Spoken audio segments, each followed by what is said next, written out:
trust. You want me to be honest? I don't trust many people. I trust pastors, priests, religious leaders, probably even less than that. As a cop for 23 years, can you blame me? Can you see at least why, maybe? Can they be trusted? Can we really look to them for guidance, wisdom, truth, even leadership? They may seem like odd questions, but they're honest ones from a cynical cop like myself, other first responders, and even from the people who sit in Sunday service each week. Do we really have any idea what goes on behind the scenes? Did you know that roughly for every new church that opens its doors these days, 3 close? And only half of U.S. adults believe that pastors, priests, that they're a good source, a credible and trustworthy source of wisdom, information, and leadership. There are times to me that church, faith, and religion these days, it seems almost like a sinking ship, and I've heard many a pastor talk that when it comes to churches, we might all just be rearranging seats on the Titanic. What's going on, guys? Welcome to An Invite to Peace. I am your host, Chad Campese. Good, great, blessed. It's what we all say, and first responders can, most of the time, smell fake a mile away. I'll even go out on a limb here and say I have met my fair share of faith leaders that reeked of it. But I've also had the pleasure and blessing of knowing many who are as genuine as they come, at least behind closed doors in those private conversations where they feel comfortable. This week I had the privilege of sitting down with Jared Altic, a pastor and police chaplain who surprised me, actually, when I asked why it seems like pastors at times aren't genuine. I'll admit I never thought about his perspective. He shares things behind the scenes that people won't talk about, and he also breaks down the true meaning of life in about 2 minutes or less, on the fly, which was pretty impressive. But that's at the end, so you gotta listen all the way through. And hey, any church attenders and even pastors out there that are listening, I've got a challenge, a request here at the end for you that I'm hoping you'll take me up on. All right, guys, my conversation with Jared Altic. Jared, how are you this evening? I'm doing well. Pastor, chaplain, how long? How did you get into that profession, that kind of thing? Okay, I've been a church pastor for about 30 years. I started as an intern in high school and went through Bible college and actually been at the church I'm at currently. I just passed my 24th anniversary at the same church. And so very happy to be a church pastor in Kansas City. And then for several years, I've had cops in my church, and I've been, privileged to be involved in their families and the military families, and been, helping with everybody, going on deployments and dealing with the stress of being a first responder family. And I've been doing the police chaplaincy thing for about 7 years and change now.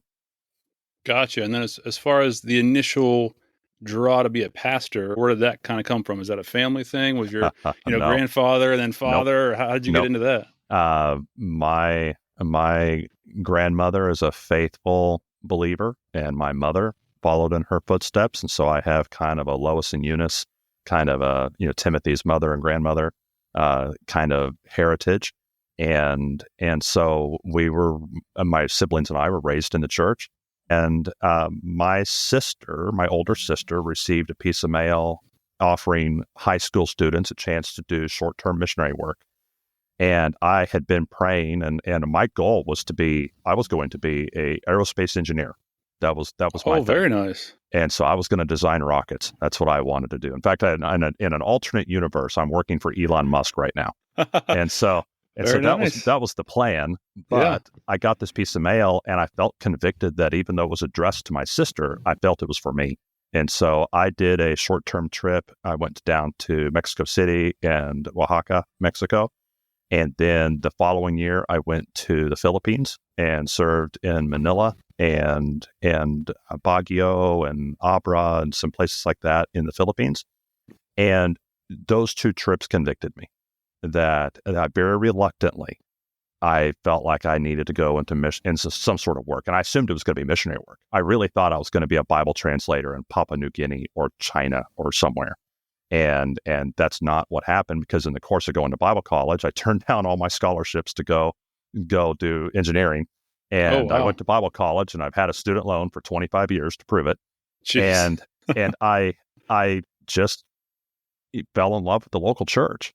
And so God has a sense of humor. And I thought I would be in China my whole life, and instead I live exactly one county over from where I grew up.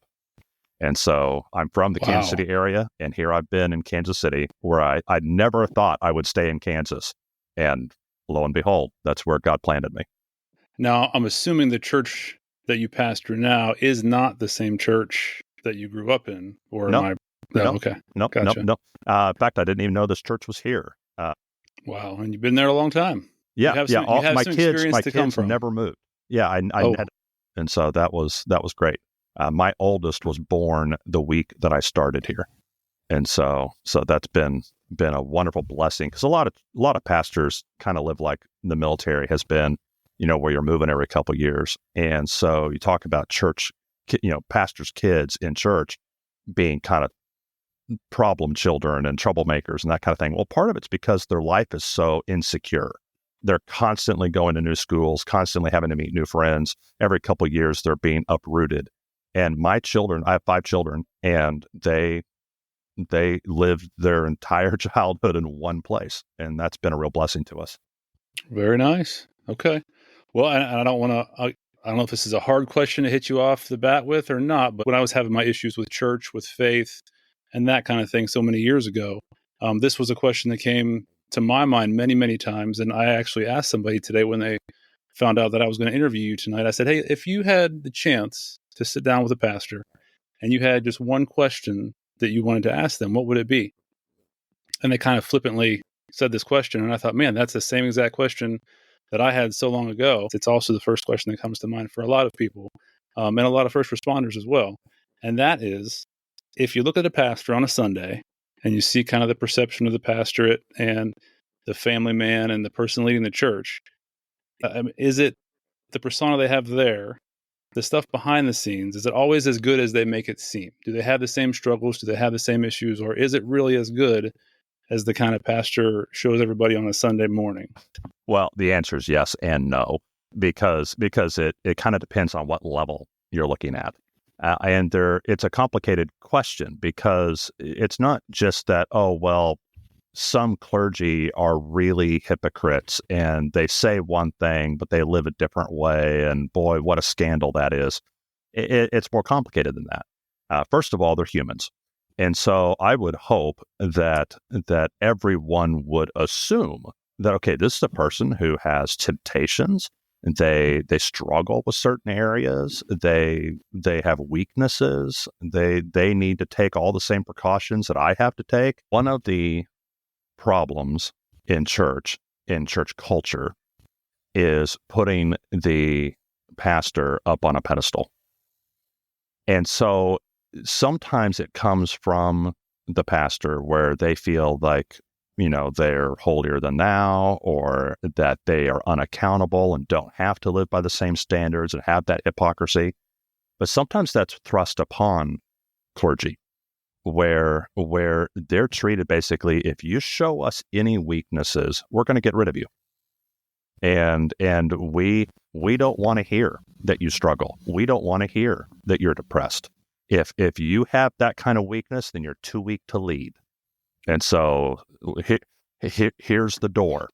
And so a lot of unspoken and sometimes spoken pressure exists in the ministry, where they are scared to reveal, well, I'm struggling, or I'm drinking too much, or my wife and I are fighting, or I don't know what to do with my kids, or anything like that. They can't dare reveal that, because the church culture has said, if you're less than perfect, we're going to get rid of you. So sometimes that comes from the church. Sometimes it is just a rotten apple. When I was in Bible college, I met some of the finest people I've ever met. I mean, some of the most outstanding human beings I've ever met in my life. I also met some weirdos that I don't know why they were. Why are you at Bible college? Why do you want to be in church leadership? What are you doing? It's just I've met some strange people. Right. And so you have the whole spectrum. And in the middle is where I think I'm at, where I'm a human being and I have weaknesses, but I've also developed a culture here at church where they expect me to admit that. they expect me to admit that I'm flawed and I've got things I can laugh about with myself. And, one of my things is I've struggled with my weight my entire life. And so I've had years, but a couple of years ago, I lost about 110 pounds and I've been keeping that off. But it is in my nature to gain a lot of weight, lose a lot of weight, gain a lot of weight, lose a lot of weight. And I joke that you can tell how I'm handling my stress by what set of clothes I'm wearing this year. And so you can see some of my sins from 100 yards away. And other people have sins that you can't see. And you'd have to be, you'd have to set up a spy cam, to watch them around the clock to know what their sins are. But some of mine, you could see me from 100 yards away and know what my sins are. And so that's, I hope I've developed an expectation here where I'm going to be very upfront and very transparent and very authentic about what it's like to follow Jesus in the United States in 2024 and what kind of pressures there are and how weak we are. Something I say at our church is that we are not a country club. We're more of a hospital.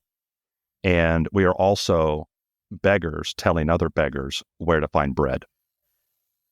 So this is not a place where you put on a false mask, which is what hypocrisy means. You don't put on a false mask and pretend like you're perfect. This is a place where we, the walking wounded, have gathered with maybe nothing in common with each other except that Jesus saved us. That might be all we have.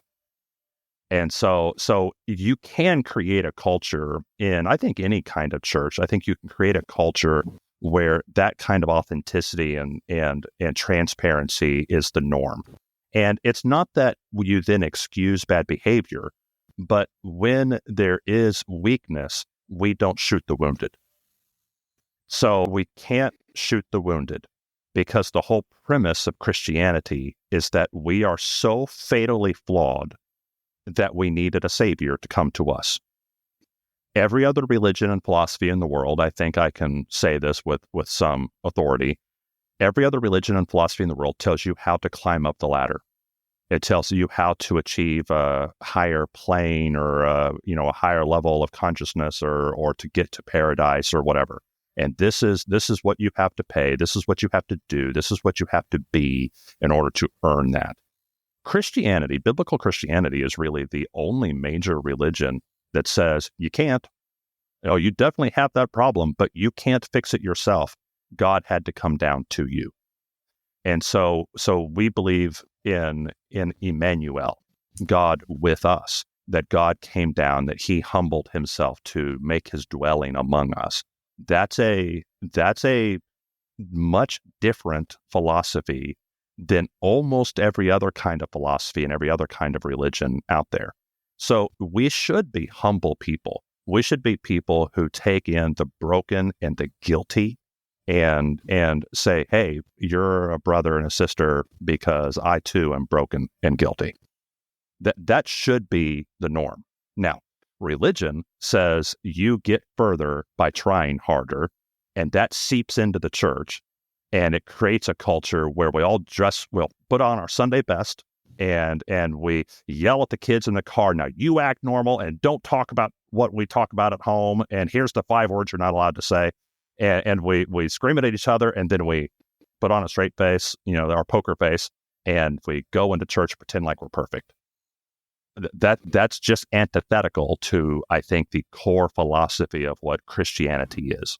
And so I have pushed really hard to try to build a culture in our circle of Christians, and we're not perfect, but we're trying to build that culture of being transparent about how we're not perfect. So hopefully your church leaders in whatever church you're at are authentic, but they're also people of integrity. And that's who I am. And so I'm not hiding any major, there's no bodies buried in the backyard or anything like that. But, I do have plenty of other flaws.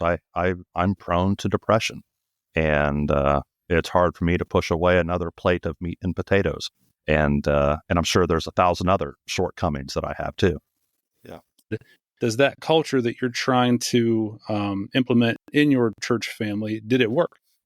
Getting away from that Sunday facade, that Sunday show, that Sunday mask that people put on, does it seem to be helping, hurting? Yeah, define working. I mean, I joked when I was younger that I was very effective at running off all of the millionaires, all the people with money. I ran them off. They are gone. There was no chance they're going to come back and donate, build us another building or something like that. Because I pretty thoroughly run them all off, So, I don't know. I think that over the years, I've attracted a number of people that are looking for the type of Christianity that we practice. It's very simple, evangelical, conservative Christianity. We're just going to study the Bible, and there's not a lot of bells and whistles, and we're probably not going to send the youth group on a ski trip or anything fancy. It's just pretty basic stuff. And so there's plenty of people who have come here and looked around and been pretty unimpressed, and they're just like, no thanks. And that's fine. That's fine. We're not the biggest church in town, but I think that it has worked for those who want this. If they want authentic, well-informed, not afraid to ask any questions kind of Christianity, then yeah. I meant more in the way of authentic, honest, yes, but also not the, like you said, to be completely honest, like my wife and I used to do way back when, get the kids in the car, get dressed up. We're going to get through this. We're all happy. Everything's good. Go home and fight and have issues outside of that. But like I said, like we used to do. But is it working to the point where you have the people that are coming to your services, whether on Sunday and Wednesday or however often, that actually are connected with each other, that are sharing each other's burdens, that are sharing each other's struggles, that behind the scenes really may not exist as much behind the scenes and is more of a forefront for this is a church, this is a family, we're dealing with all this together kind of at the outset, you know what I mean? Yeah, it certainly doesn't make us immune to problems, but when problems occur, I feel like our people are more willing to ask for help within our group than like, oh, I've got a problem, I need to hide it. I make sure, I don't want anyone at church to know. I don't think we have that as much. Right. I wish it prevented the problems in the first place, but there's still going to be trials and tribulations and all kinds of grief, and people do stupid things and have to ask for forgiveness, and that's tough. But I feel like they are willing to turn to one another internally and ask for help and receive counsel and mentoring and support more readily than what I hear of in other churches. Again, that's not a very scientific answer, but I think it's generally the case. Gotcha. So for those of us maybe who do go to church and are kind of the surface Sunday people, as much as we can explain that with, any kind of definition, that you would say these are the top, again, one or two things that people mostly struggle with coming to church on Sunday? Is in the behind the scenes, is it maybe doubting their faith? Is it a lack of purpose? Is it marriage issues? What are kind of the top two maybe that people wouldn't admit to, that other people, if they have never experienced that, would think, oh, well, thank goodness, because I've been sitting in church on Sundays thinking everybody's happy and smiling and whatever and has it all together. But behind the scenes, I've been struggling with my marriage. I've been struggling with my kids, addiction, whatever. Yeah, I can name 10 or 20. Oh, well. Okay. Yeah. Mental health, depression, alcohol abuse. That's really at the forefront right now. I don't think women's health gets talked about very well. There are, and I don't think there's much support for it in the church, because when a woman goes through a pregnancy or menopause or anything like that, there's really difficult side effects that affect them emotionally and relationally, that they're expected to just tough it out and be okay. And there's no support group or just encouragement for a lot of people. And there's women who struggle with their faith because they maybe had postpartum depression or something like that. And in fact, there is frequently within Christian culture almost well, if you're not happy clappy all the time, then you don't really love Jesus. And so they're feeling like I want out of my own body. I want away from this beautiful baby. I don't ever want to see this baby again. And the thought crossing their mind makes them feel terrible about themselves. They feel ashamed, like I can't possibly tell someone else I thought this about my own child. How could I ever say that out loud? And so I'm just going to have to sit here and suffer alone. And so there's a lot of that going on. And I feel like we're having a mental health crisis, some sort of mental health pandemic is happening. I don't understand why, but we see that in our kids, our young adults who are struggling with depression. And I don't know if it's screens or social media or something in our food and water, or I don't know, maybe there's not an external cause. Maybe it's a purely spiritual battle that we're losing. I'm not entirely convinced of what direction that's coming from. Maybe all the above. But we have young people battling with depression and suicidal thoughts at rates that I didn't see 25 years ago. And yet we're really seeing people struggle with that. Women are struggling with mental health. Alcohol abuse is rampant, and especially in evangelical type churches where maybe drinking's kind of frowned on. If they're drinking every day and, they're having, let's say 20 drinks a week, that's definition of alcohol for men, and it's lower for women. And so if you're drinking 2 or 3 drinks a night, you're way off the charts for where you probably should be seeking help, but you can't dare ask for it within church culture because you don't want to admit that you're drinking in the first place. So there's a lot of stuff like that I think is haunting people. And although they love God and they even love going to church, they're also a little bit afraid of being exposed at church. And so I knew a guy, he's passed away 20 years ago, but he came to Christ late in life, and he had some wisdom from it because he'd kind of lived the rough life for 65 years. And then his last decade of life, he became a very serious Christian. He had cancer, and as that cancer increased, his faith increased, and he was a changed person. His own family didn't recognize him. In fact, they were curious if it was like some sort of, stunt or some sort of scam that he was pulling. Why is Grandpa so religious all of a sudden? But I knew him well, and he said several smart things. But one thing he would say is that the easiest thing in the world to do is to not go to church. And he's right.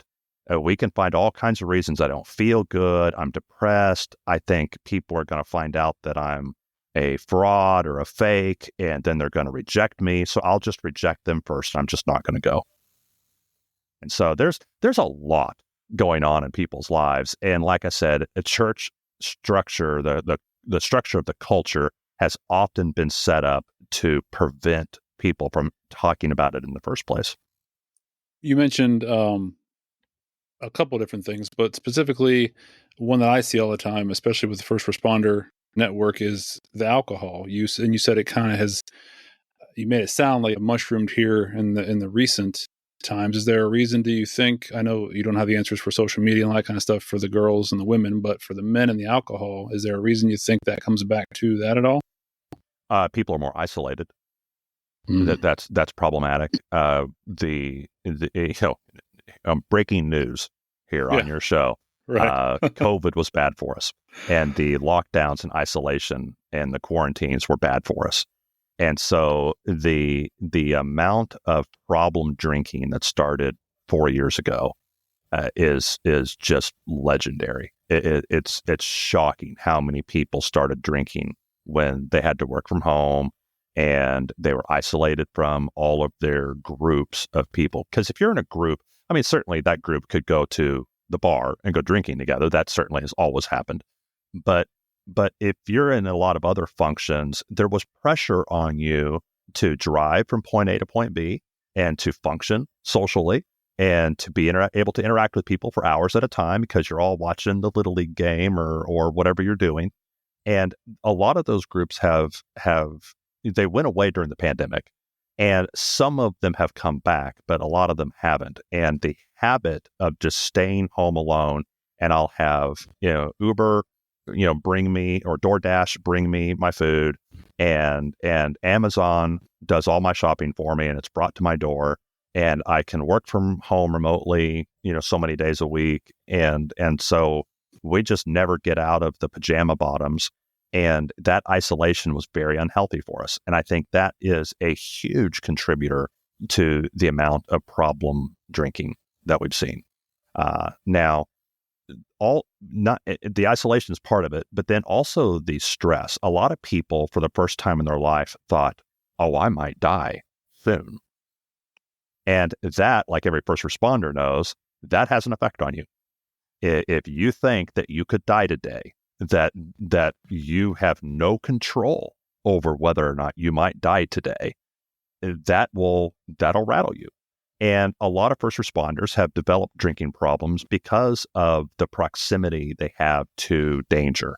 They become very fatalistic, and they're like, well, hey, I'm doing what I love, but I'm probably not going to live past 50. And so what does it hurt? So here's all the caffeine, all of the nicotine, and then every night I'm going to drink myself to sleep so I can function the next day. And we're not going to take care of ourselves because, what does it matter? No one lives forever. And so we have this fatalistic attitude, and that spread out of first responder culture into the rest of culture. It's like, well, if I go see grandma, I could give her something that'll kill her, or she could give me something that'll kill me. And I've never thought about that before. And a lot of people have not really recovered from that. That set them into a place, combined with the isolation, set them in a place where they are not as resilient as maybe they once were, or they're not now going to achieve the resiliency they might have achieved by this age. Like if they were growing up in it, they might be a more resilient adult right now, but this kind of stunted that growth. Do you find, I guess specifically within your church congregation, when these things are going on in the background, whether it's women or men, do they tend to reach out to you for help? Is that how you find out? Or is it more of their lives blow up behind the scenes, stuff goes bad, you get told about it, and then you have to kind of, integrate yourself into those situations? Both. I have some people that come to me because they don't want it to get worse. And so that's absolutely, and I'm one of the helpers. I'm not the only helper. They need to go to their doctor. There may be counseling wise, there may be like a clinician that they need to start seeing on a regular basis. Coming to me is just one of the tools in the toolbox. And so there's people who come to me in more of a preemptive kind of way. Then there are some where they just don't, they don't realize how bad it was going to be. It's not necessarily that they were hiding it. They just thought it would go away on its own. And it just got to be too much. And so it got away from them. And then the whole house burns down. And now what do I do? And so it's picking up the pieces time. I guess the what I was looking for there is with the culture that you've created in your church about the authenticity and the honesty. I was curious on, again, I've been to the slappy, happy, Jesus is awesome churches that you just don't feel comfortable in. Everybody's happy all the time. The church that we're in now, honestly, like the first year we were going, I kind of felt like that might be the case. We've been there for about 3.5 years now, and it seems like each year, like even the pastor has started talking about people's struggles behind the scenes, and maybe we don't understand everything we think we think we know about God, and maybe denominational divide isn't a great thing. And he's kind of going into, I've kind of been impressed, to be honest. He's really kind of reaching out in ways that I was very surprised at. And I should ask him, because I don't know what the exact reason is for that. I didn't feel like I saw that the first year, but yes, they seem to be really harping on or hitting on the fact that, hey, this is a place where we all have struggles behind the scenes. You come, you smile, you're all dressed nice. We get it. But we also know that all of you sitting out there aren't perfect and have stuff going on in your families. And I hope maybe they're trying to create the same culture that you seem like you've tried to create as well. That humility will be the secret sauce that makes Christianity continue to be successful. In our culture, we have a strain in our culture that is primarily found in the cultural left, but they are very quick to cancel. And so we have cancel culture. Somebody said the wrong thing, offended the wrong group, and they're canceled. And so if the church can be the place where you can have a bad track record, you can have failure in your life, but you can be forgiven. There's a path back. That'll be a unique thing that nothing else in our culture will have that. And so that's a special place that the people are going to realize they need it, and they're going to go looking for it. And it's only the church that has that kind of humility, that kind of forgiveness, that kind of genuine acceptance. And so I think, if you've got a pastor who is able to say things humbly, like, hey, I do not have 100% things figured out, and mistakes have been made, but we're trying our best, that kind of humility, I think, is going to be very attractive to the culture that we've developed in recent decades. And I think people are going to be looking for it.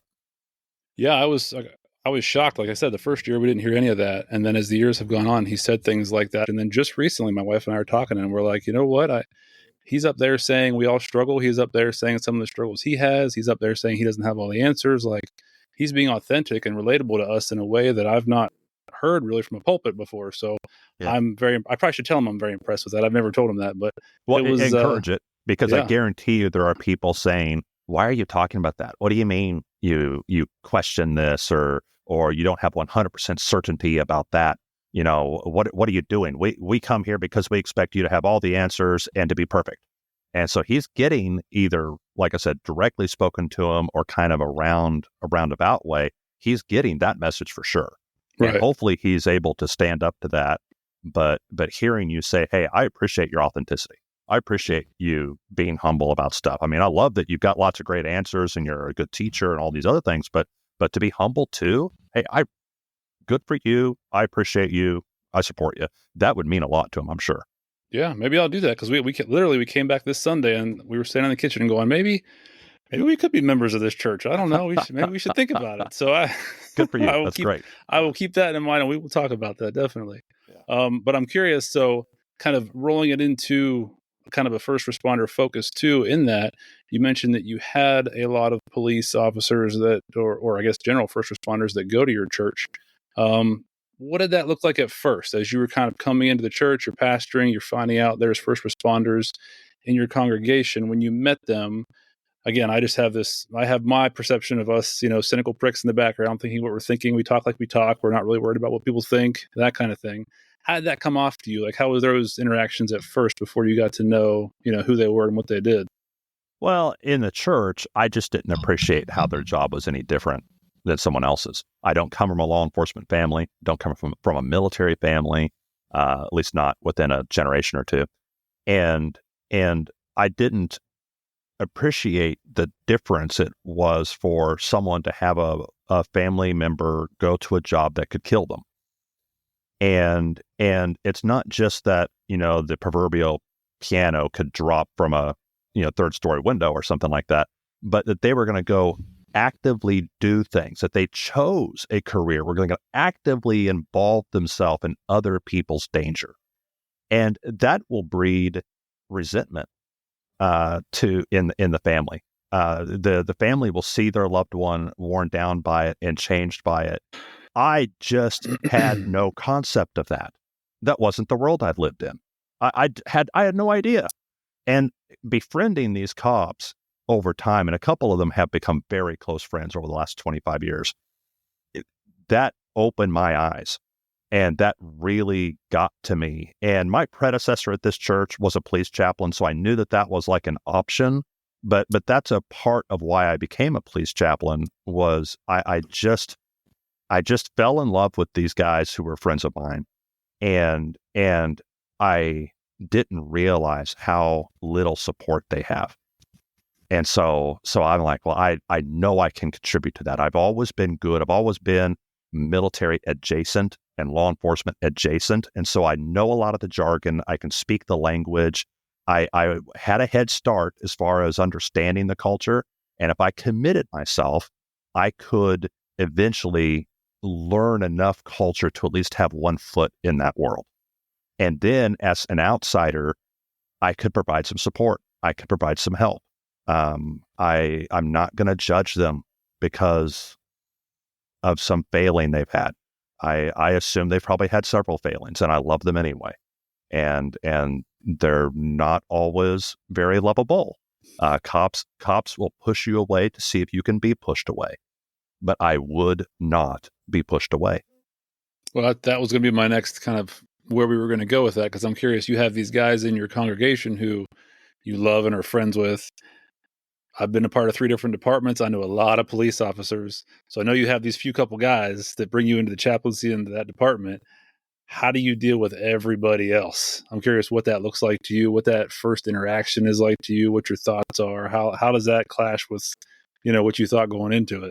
It was difficult at first, but now I kind of relish meeting new cops because they fall into 2 pretty distinct categories. A chaplain walks into the roll call room and you get 2 reactions. One is a cop was swearing up a storm. He's dropping F-bombs and he sees the chaplain and he almost swallows his tongue. And he's like, oh, chap, I'm so sorry. I don't, what did I say? And they're apologetic and overly self-conscious. And that's kind of funny. And then the other one may not have been cussing much until they see the chaplain, and then they turn it on. And they get a reaction out of you. They're just like industrial spray painting the wall. I'm going to just douse this entire room with profanity. I'm going to tell the most vulgar joke I can think of, even if nobody's laughing. I am going to be crude and rude and off-putting. And again, it's to see if I can be scared off. And frankly, there probably are chaplains who go in and they clutch their pearls and they're just traumatized that somebody said a naughty word. And I just can't be, those aren't buttons I have to be pushed. And so I fully expect them to some of them are going to act a fool, and that's okay. I still love them anyway. They can be rude, they can be belligerent. I had one cop I went riding with, was on a ride along. The sergeant assigned me to him at random, but he thought he was in trouble. We don't like just getting those unknown people put with us. That's always that's always a bad night. He wouldn't even talk to me for the first half hour or an hour or something like that. For the first little while, he wouldn't talk to me, and finally I realized he was giving me the cold shoulder. I said, I got picked randomly to be put in here with you, and then he opened up and and he's this crusty old cop that just pretty rough around the edges, but I would not be pushed away. And I found out that he had a wife who had an illness, and I followed up with that and kept asking about her and found out stuff about his career and hey, what unit are you going to bid into next year and that kind of thing, and I showed genuine interest because I had genuine interest. I didn't have to fake it. I really was interested. And now I just saw that same cop. That's been several years ago. I just saw that same cop the other day. And he walked in and started chatting me up and talking to me and joking around with me. And all these younger officers that I haven't known as long, they see that and they think, oh, wow, that guy accepts the chaplain. And that gives you street cred right there. Huge. Yeah, absolutely. Huge. Yeah. It made a huge difference. But with each cop, there's a time period it takes to get behind the badge.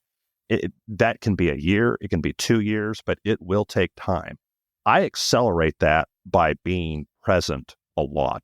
I go to roll calls, I do ride-alongs, I'm at department functions, I good and bad, whether it's a funeral or some sort of family day or celebration or whatever. I'm trying to be at as many things as possible so I can accelerate that a little, but it's still going to take a long period of time before they begin to trust me, especially with a lot of our young cops who are mostly unchurched. And so a religious figure like a chaplain is kind of a strange animal. They don't know what to do with it. And so that's challenging to earn their trust, but it can be done. You just have to be willing to put in the time to earn their trust. I'm not going to stand up on a chair and start preaching at you. I could. I'd do it one time and then be kicked out. Right. And so I'd never be allowed back in. Yeah. But I'm not going to start preaching at you. I'm not going to judge you. good grief. Some are like, well, chap, you know that I'm gay. Okay, I didn't ask. Yeah, I don't. I actually didn't know and didn't really care. I still like you as a human being. Right. And they're like, oh, I thought maybe you'd be mad. That's not my role here. I am here to provide support. And if I can build that rapport with you where you trust me, you know that I know your job and I know your supervisors, and I've taught at the academy when you were a recruit, and we've been together. We've stood out at the yellow tape in the sleet and the rain and froze to death together. If we've done that, then when you have a crisis, I might be one of the helpers you would want to talk to, because it wouldn't be talking to a stranger. I just need you to be a cop, and I'm willing to love cops. If you could, I mean, you mentioned it just briefly there. Is there one or two that come to mind, specific situations, specific higher level calls where you've been where they've been, you've smelled what they've smelled, you've hurt with, who is hurt because you've seen it firsthand, that really have affected you and have given you the opportunity also to minister to them in that moment? That's tough, because there's a lot of levels in that, isn't there? Yeah. There are calls that affected me that maybe affected me in a way differently than the other cops, than the other people on scene. I'm not a cop. I have helped move body bags down stairwells and upstairs and that kind of thing when maybe the funeral home sends out somebody that's not really got the strength to muscle that cot through the snow or something like that. I've felt the weight of the deceased, and I've smelled the gore and the evacuated bowels and everything else. I've smelled all of that, and I've been there and I've seen that, and so I'm affected a little bit differently than some of my officers are. They're affected in ways, like in an officer involved shooting, that I'll never be. And so yes, there have been. We're in a fairly violent city. For our size, we have a lot of homicides. Our homicides per 100,000 is right up there in the charts with some of the most violent cities in the country. And so we see a lot of danger. I've been, in a perimeter where if you go inside the yellow tape, we do double perimeter. So yellow tape and then red tape. And so I've been inside that perimeter because, frankly, it wasn't safe out in the crowd outside the perimeter. Oh, and it's very possible that the person who committed the murder is walking around. He's one of the young guys with his hand in his pocket, acting like he might do something, and he's kind of posturing, almost like the chickens, the rooster strutting around the barnyard. I have felt that danger, but I don't know. I don't know what the situation is. And that kind of anxiety of not knowing what's next. Is this going to be another boring call to an alarm that went off or to a 911 hang up? Or is this going to be a shootout? And we just don't know what's coming next. That's a type of anxiety that we share. And I have experienced enough of it that a lot of cops feel like I'm inside their circle. I'm curious, with you being inside their circle and with being able to experience that and have that bond, then if we can go back to, I guess haven't asked it yet really, but a lot of my issues way back when were coming from the suburbs, just a kid being a cop, having a great upbringing, not really having seen a certain side of the world, having a religious background, and then jumping into a place where, again, violent city, lots going on, lots I've never seen, smelled, dealt with, and equating that to a good God and everything I had been told and talked about in my slap happy Sunday church, where everything was roses and everybody was always puppy dogs and rainbows and Jesus loves us and God is good all the time, to then seeing all this stuff and going, what in the world is going on? Like those two, the colliding of the worldviews there. So I'm curious with you even kind of admittedly a little bit of a vanilla guy, same place all your life. You're very steady, even keel. You come and you jump into these cop cars and go into these calls. And then also maybe with the officers you've dealt with who kind of had maybe an upbringing like I had or have no religious upbringing. Have you seen that kind of clash of those worldviews or questions on faith? Did you have those yourself? Yeah, there's a couple issues at play here. One is having a well-developed theodicy. A theodicy is it's answering the question of why bad things happen to good people, or why a good God would allow evil to exist. And this is a question that is one of the oldest questions in Christian theology and really any theological circle. I mean, it's a good philosophical question to ask, and a lot of cops wrestle with this. It's like, well, why is this allowed to happen? Why did I have to see a dead baby? Why did I have to see this innocent person, gunned down in the street? We had one here a few years ago, little old lady driving from church, like 2 blocks from church, and someone's shooting a rifle down the street. Maybe there was someone they were trying to shoot at, but she basically drove into the line of fire and was killed. Oh my! Why? Why? Literally coming from church, innocent church lady, loved by her family, and here she is dead at the wheel. Here at this intersection. Why would a good God allow that to happen?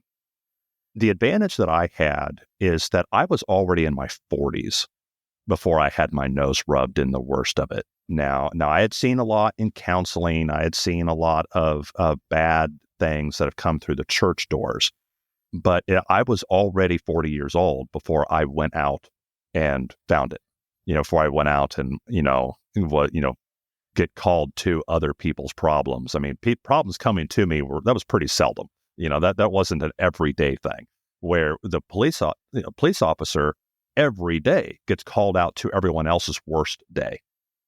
And so they see the child abuse, they see the betrayals and the crimes and the hurt. They see all that all the time. And some of them, especially raised in religious circles, get really cynical because they were never taught any kind of theodicy. They've never heard a sermon or a Sunday school lesson or read a book about why evil should be allowed to exist, and how can you justify that, and what does that say about God, and what does that mean about God that it does exist. And so they're just completely unequipped. They're unready to encounter that, where I'd been teaching the subject for 20 years before I had to go encounter that on a regular basis. So I had a different experience there with that. And then that leads to another issue of moral injury, where a lot of cops are good people. They want to serve their community. They are eager to help, and they see themselves, they identify as helpers. I'm someone who helps. When they have helping fantasies in their mind, they are rushing in to shoot the terrorist and rescue the civilians. And they have played that out in their head so many different ways. They've imagined it, they've envisioned it, and they sometimes they take a bullet and whatever, but they have pictured it in their mind what that will look like to go save the day. So a cop becomes a cop, and he gets out there on the street, and the very first thing that happens to him is he's called too late to help. The person might literally die in their arms. The child has already been abused. The woman where we arrested her boyfriend and hauled him off, well, as soon as he got out of jail, she let him back in, and this time he killed her. What do we do? How do we feel about ourselves when I got into this line of work to help people, and it's too late to help them? And all my efforts, all the hours I spent away from my family, all of the danger I put myself in made no difference. That's called a moral injury. When we thought we were going to do one thing, but instead we just saw other people suffering and had our noses rubbed in it.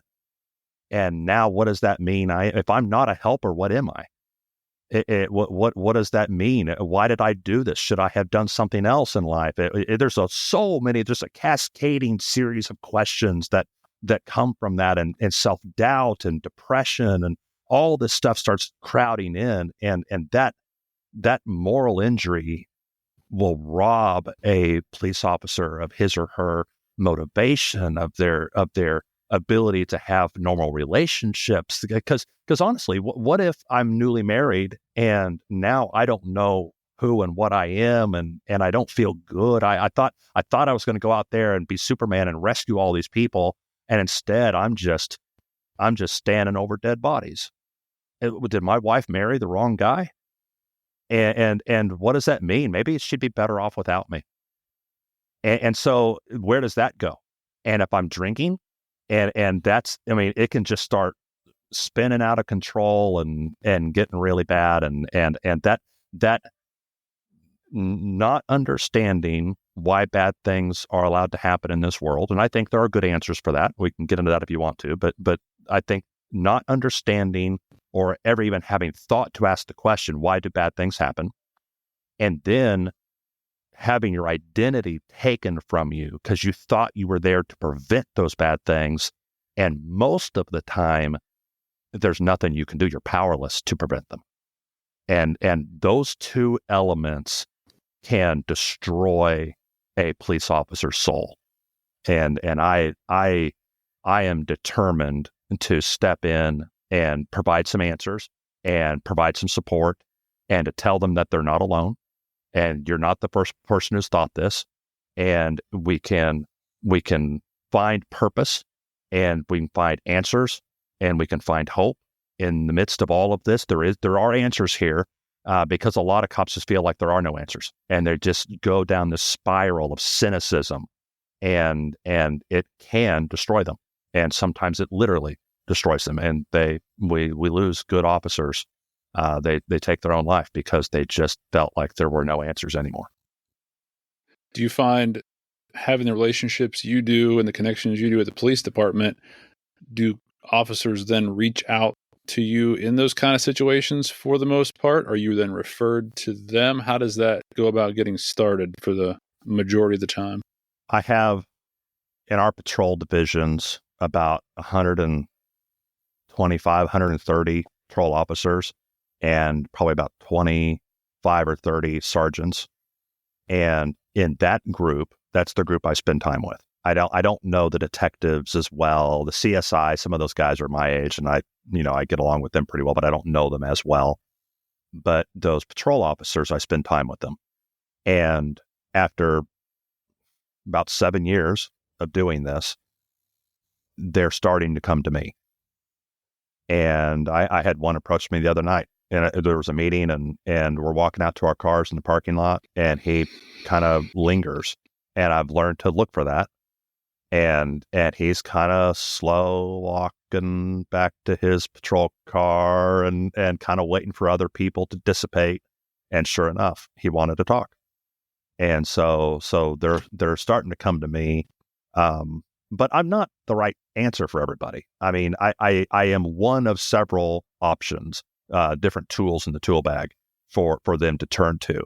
And frankly, there are some officers that'll never. I am just not their cup of tea. They appreciate that I'm there, but not for them. No, thank you. And some of the ones who thought that originally are the ones who are coming to me now. But some of them are never. They're never going to be in exactly the right place to come to me for help. But if I can encourage them to go to the other chaplains or to EAP or their family doctor or whatever, then I've still done. I represent officer wellness in a way, and so just me showing up might encourage them to reach out to Chaplain or some other national resource or regional resource or whatever. And I didn't do anything or say anything, but just being present. I mean, I go out of my way to wear my jacket that says police chaplain at Walmart because they may spot me from 3 hours away and they do not want to come up and talk to me. But maybe they'll be thinking about their own wellness, and then I've served my purpose. Have you had the opportunity to speak to spouses of officers where they're like, hey, this is not right at home, he is not doing well, this is not going well, or maybe somebody turns you on to a situation? And what's that kind of look like when you look at the other side of the coin there? I think that's underdeveloped. We desperately need to get cops who are married or engaged or have significant others in the academy, we need to get their significant others involved. There needs to be a day of, let's just do a Saturday and let's bring those people in and let's have a talk with them. And it'd be great to have them ride in the police car and, they can shoot each other with tasers or whatever. But what we need to do is talk about wellness, and that is underdeveloped.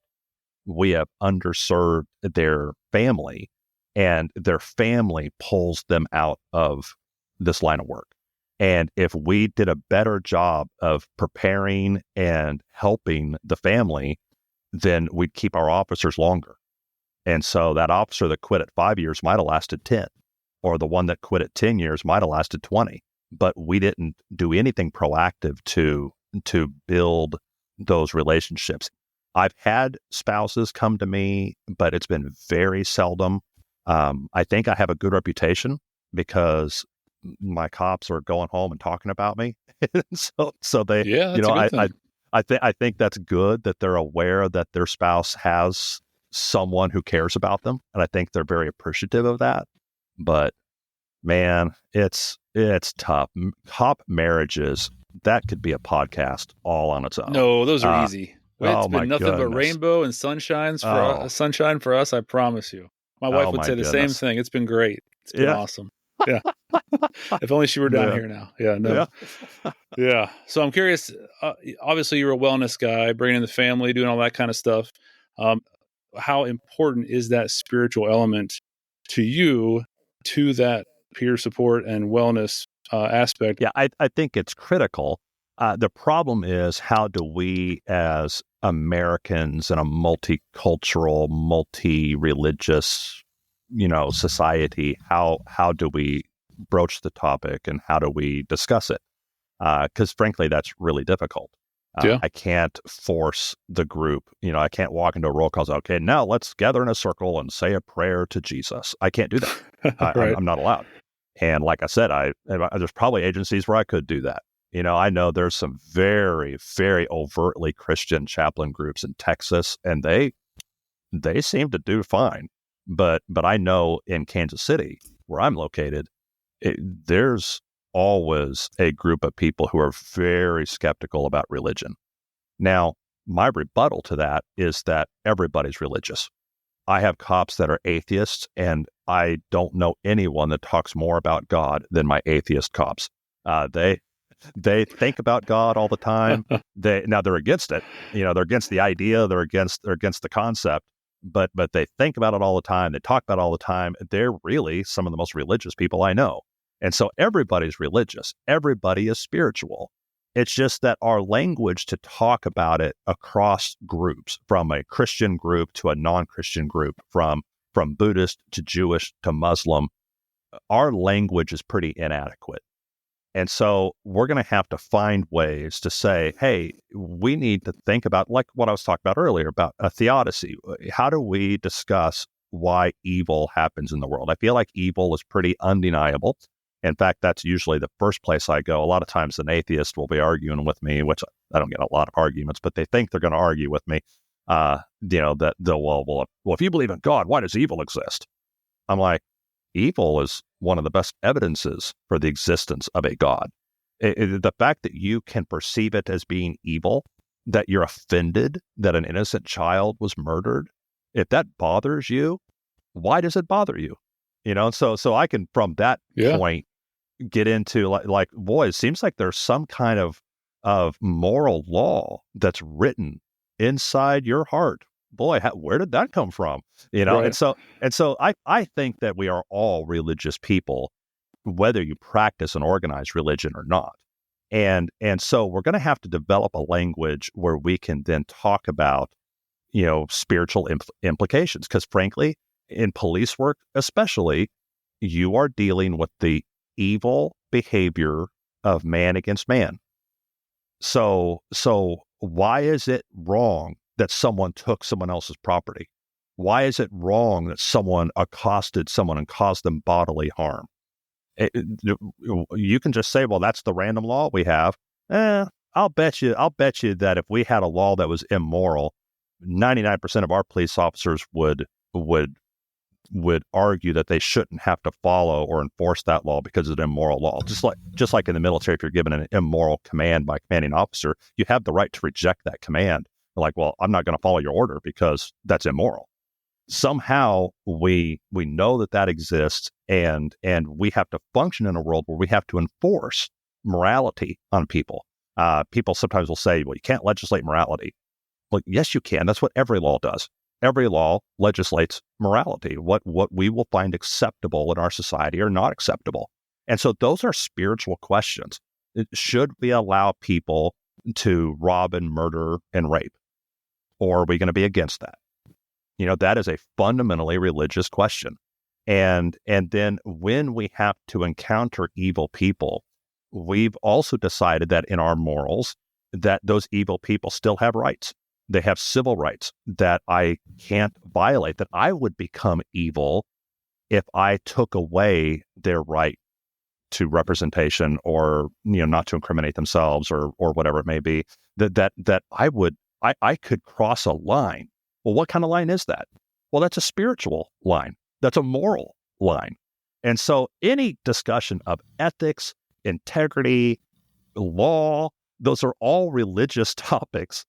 To piggyback off of it, do you find a lot of opportunities with being around all the time, or as much as you possibly can, on different calls and in different situations to talk about that more meaningful, deeper, more purposeful conversations on the job with them at work, that they're able to open up about that kind of stuff? I have, in my experience, again, 23 years, I think I've tried to talk about that in different situations in different areas, and I don't get a lot of depth there. And it may just because we're at work and nobody wants to talk about it, and that's just fine. But there are a lot of calls when you're like, "Hey, how are you doing? This is deep, heavy stuff that we're dealing with." Do you find that they are more willing to engage with you when that kind of stuff happens, or not so much? Yes, but it's important that I am not burdensome, that I'm not heavy-handed with this. I can't leave a scene with a group of officers and assume that they're ready to all talk about it. Now, I'll do like what we sometimes call a defuse. It's not a debrief, but it's like an abbreviated debriefing where before we leave and go to the next call, we're going to gather everybody who's still at the scene. We're all getting ready to leave. Let's go on the other side of this police car, the other side of this fire truck, and let's all just take 5 minutes and just talk about it.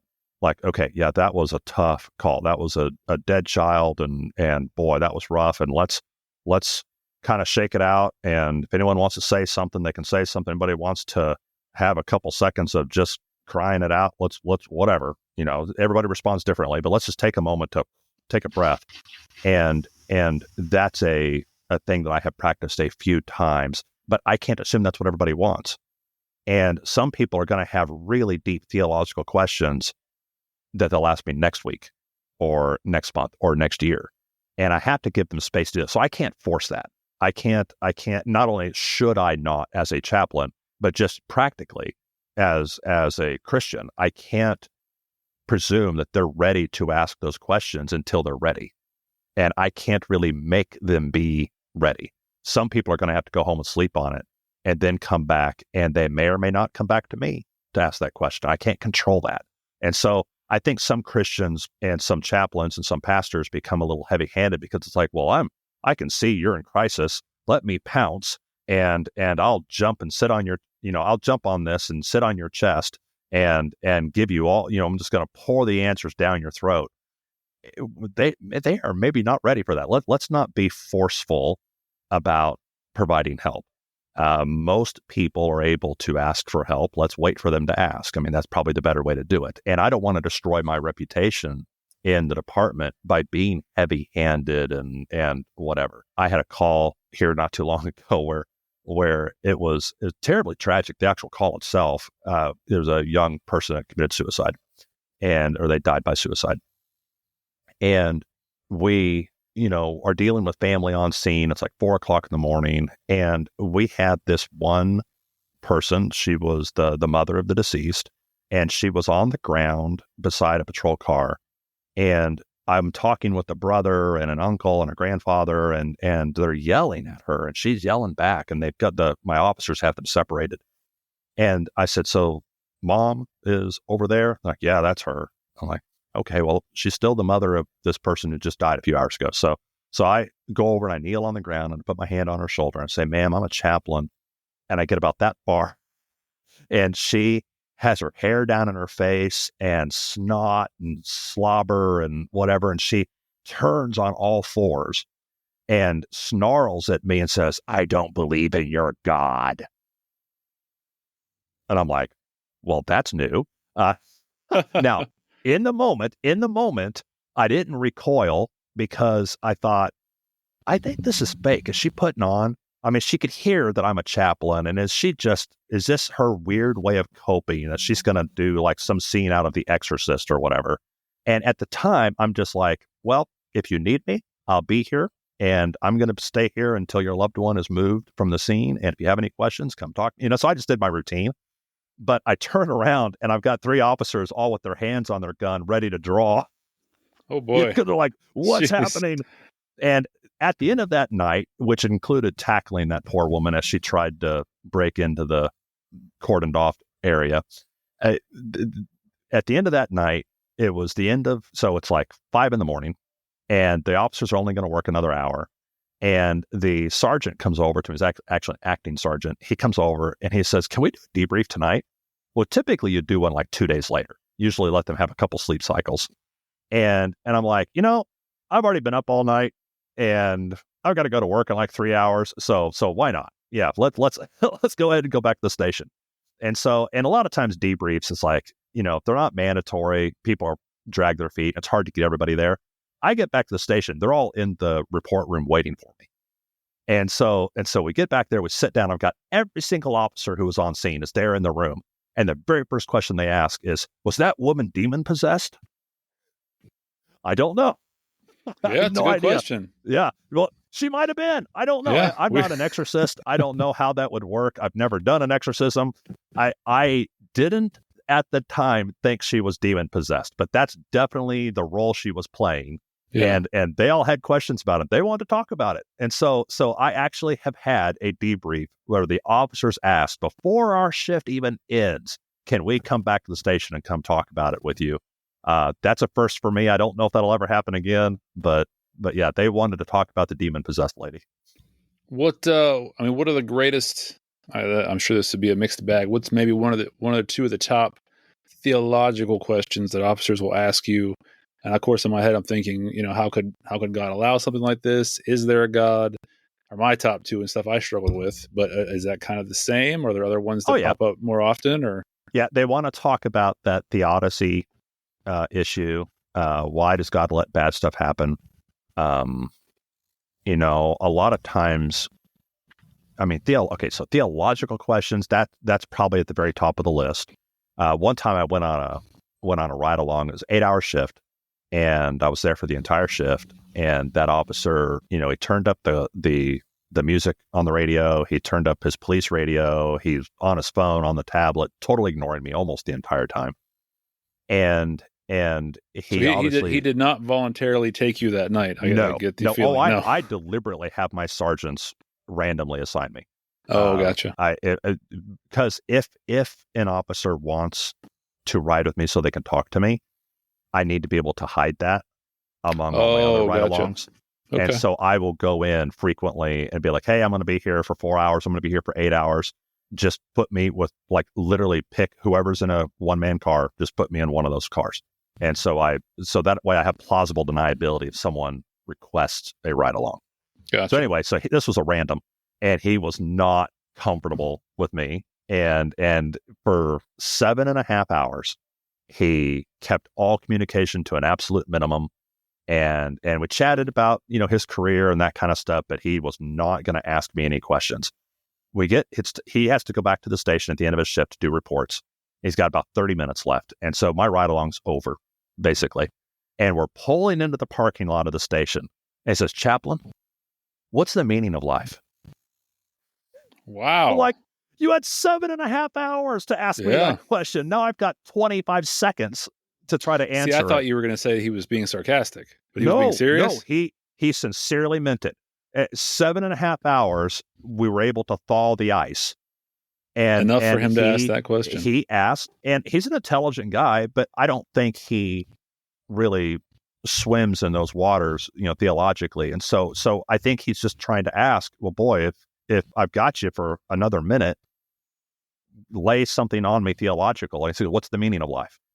Yeah. And I had to come up with an answer. I mean, if you could answer that for us right now, that'd be awesome. What is the meaning of life? I'll throw that as an interview question. Go for it. The purpose and meaning that we have probably isn't going to be found inside of us. My phone has a purpose. It's designed, it's got radios in it to communicate. It can connect to the internet. It can display things on its screen.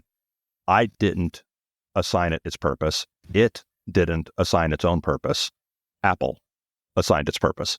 Apple designed it. Apple made it to do something. As long as it is being used as a phone, as a device to connect to the internet, then it is achieving its purpose and it has meaningfulness. If it's being used as a hammer, which you could do, you could take your $900 phone and use it to drive nails into a block of wood. It would work, but it would not be serving its purpose, and you would probably break it because you were going against what it was designed to do. So similarly, we have purpose, and Mark Twain famously said that the two most important dates in a man's life is the day he was born and the day he finds out why. So you have a purpose, but you don't decide what that is. And the one who designed you is the one who decides what that is. And so if there is meaning to life, it's going to be found in our designer revealing to us what we're here for. It's not going to be, me sticking my finger in the air and seeing which way the wind blows. It's probably not going to be some other third party telling me, what they think my purpose should be. The one who designed me is probably the one who knows what my purpose is.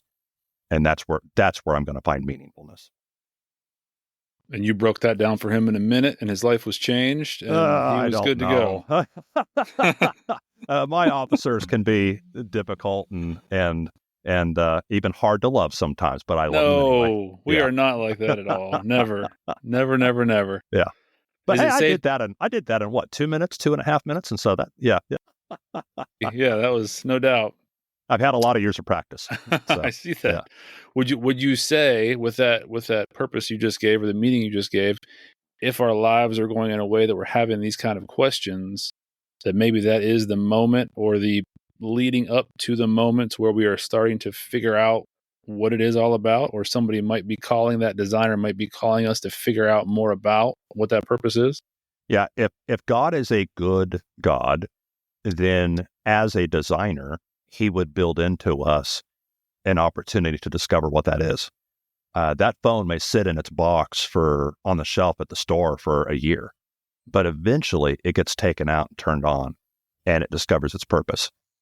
And so we also are going to have a point in our life where we're going to have the opportunity, and that may be through great difficulty. It may be an unpleasant experience, but I think we're going to have an opportunity to find out what our purpose is. I think that God gives us that chance to learn. And so if you're going through something really, really hard and you've been rattled down to your core and boy, you're questioning everything. That's hard and difficult, I know, but it might also be a blessing in disguise. It may be an opportunity for you to get really serious about who and what you are. You have all these relationships. I mean, maybe you're married, maybe you're a parent. You have friendships and connections to other human beings, and you've maybe not taken those as seriously as you should. And you might have a role that has been unfulfilled because you just hadn't got to this point. You had too much arrogance, too much pride. You were too busy. You were too distracted. Maybe you had to come to this point to discover who you really are and why God put you on this earth and why you're here at this moment right now. That's that's a wonderful thing to find that out. And I think everyone owes it to themselves to find out, to get more religious on you as a Christian pastor, not as a chaplain. But I would say you owe it to yourself to read the Gospels. Those the first 4 books of the New Testament, Matthew, Mark, Luke, and John. And spoiler alert, it's the same story 4 times. You owe it to yourself to read those and find out who this Jesus is, because if there's any chance that Jesus of the Bible is the one who designed you and the one who holds the answer to that mystery of why you're here and what your purpose is, then you really, really owe it to yourself to find out who he is and to introduce yourself to him and to what he taught. Not just what people say he taught, but to actually see it for yourself.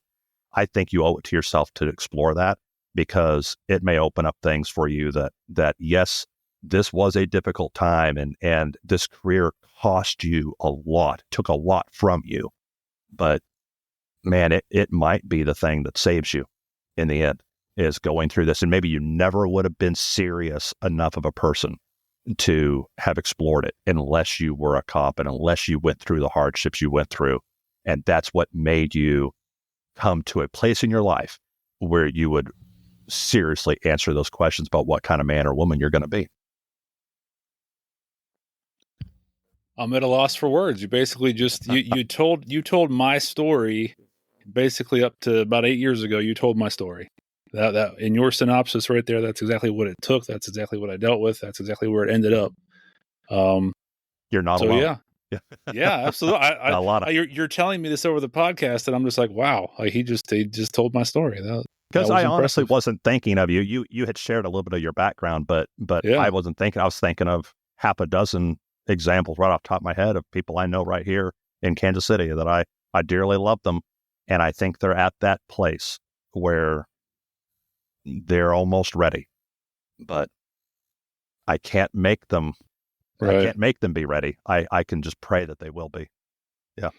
Well, let's say that you just kind of threw that out there. Anybody here in podcast land who's listening, if they are ready, or if they're kind of going down that same road, they want to get a hold of you for whatever reason. Is there a good place to do that, to reach out if they have any questions or want to just kind of pick your brain about anything or listen to more of what you have to offer? Sure. Yeah, I do a podcast called Hey Chaplain. It's probably one of the largest police wellness podcasts in the world, and it would be bigger, except I named it Hey Chaplain, and people think it's a religious podcast. It's not really a religious podcast. It's behavioral health is what it is, but it's officer wellness, and if you go to heychaplain.com, that takes you to my podcast, and in the show notes of every episode is an email address. And in fact, there's a couple different mechanisms there where you can reach out to me, and I would be happy to talk to you and point you in the right direction, get the right resources in front of you. Very nice. Well, we appreciate it. And I got just one more follow-up question to that. I'm curious, how often do officers actually reach out? Is there, going through what they go through, you've been a chaplain for almost 8 years now. How often do they actually reach out when they need help, or does it seem to have to blow up first behind the scenes and somebody tells you and then you kind of step into that a little bit? It is a function of rapport. If cops have a difficult road to go down because everybody lies to them, and they go to work and, well, how many people today? Well, let's say I have 5 calls. Well, that's going to be at least 5 people that are going to lie to me.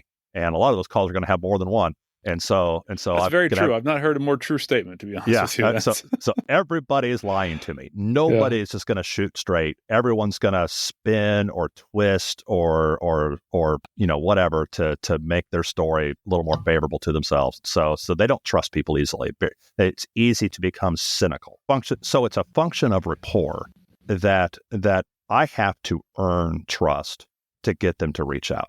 Now, I have a department of 350 officers, and so if I'm building trust with a little over a third of them on a regular basis and the rest of them on a more sporadic basis, then it's pretty easy for me to get numbers and say, oh, yes, well, I had, look, over the last 6 weeks, I've had 8 cops reach out to me. If I was in a department of 12 people, I might still be waiting for the first one. And so it's not fair to compare apples to oranges. In my situation, I have spent a long time building a relationship with one group. I don't intend to ever go anywhere. This isn't like a stepping stone so I can be an FBI chaplain or a chaplain LAPD or some other agency. I am committed to Kansas City, Kansas. And some of these officers that I taught in the academy, I'm going to be there through their entire career. And they'll retire 25 years from now, and they will have always had me as a chaplain. And so when I build that kind of rapport, it's more likely that they'll come to me. Sometimes, cops naturally, they are very good at calling for help for other people. And so a lot of cops refer each other. And they're like, hey, my buddy is struggling. He doesn't want to say anything, but can you come check on him? I do get a lot of those. Those are more common. But the best ones is when someone finally feels like they can come to me personally and ask for help. And that does occur, but I've got a large pool of officers that I'm working with to draw from. So, yeah. Gotcha. Okay. Well, if there's anything you had planned or that comes to your mind that you'd like to leave us with, any piece of advice, any kind of pastorally advice, anything I didn't ask that you think I want to throw out there real quick. If not, that's fine. I just thought I'd give you a second to offer it. One of my standard things when I do interviews on other shows is that a lot of people are moved by these conversations and they want to help. And whether they're a cop or a spouse or a family member of a cop, or they're just a citizen, and they're like, well, I care about my police officers too, and I want to help them. Don't assume that you know what to do. You need to ask, and every department's different. And I see people like, well, I want to raise some money, or I want to, donate. We have a big fundraiser. I want to donate the money for this. You have to ask. And so every year at our department, people bring. This is the time of year we're recording this, during the holiday season, and people are going to donate popcorn, big tins of popcorn, and cops love that. They don't mind, especially for the first. Lots of cookies. Yeah, cookies go over well. Yeah, midnight shift always gets a pizza delivered to them, that kind of thing. And that's fine. That's fine. But have you thought of asking first, well, what do you want? Because popcorn and pizza, as great as that is, some of these cops eat so unhealthy. They're actually trying not to eat that stuff. And yes, they're fueled by nicotine and caffeine, but they might want something healthier. Or maybe it's not food at all. Maybe it's something else. There are small departments where the officer, if they want an upgraded plate for their plate carrier, they have to buy that themselves. That could be $1,000. So have you asked, well, hey, local police chief, you've only got, 15 officers. You hire maybe 1 or 2 a year. Can we raise money? And if we raise $1,000 every year, can we buy new plates for your new hire so he doesn't have to pay for that himself? Now, there's other agencies where that's covered. All the body armor or whatever, there's armor in the doors of the cars, and they don't need that. But you'd have to ask to find out. Maybe in your local, in your situation, the need would be that you have some single moms who are working as police officers who what they need is a daycare scholarship. If they could have a week of daycare paid for, that would be huge.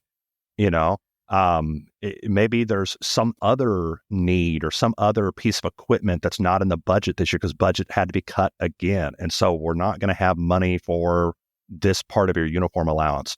If you go ask, they'll tell you.